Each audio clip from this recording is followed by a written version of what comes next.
Hey everyone, and welcome back to another video. And in this video, I'm going to show you how to factory reset your Kasa indoor security camera. Now, this video is going to be particularly useful for individuals.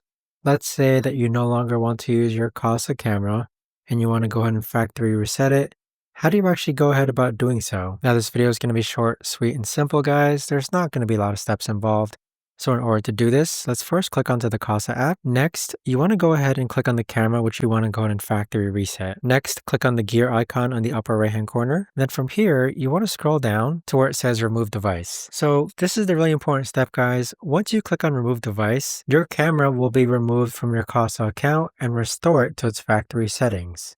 So that right there, guys, is the best and easiest way that I know of to actually go ahead and factory reset your Kasa camera.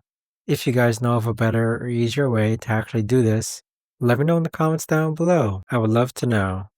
Thanks so much for watching, everyone, and I'll see you guys all in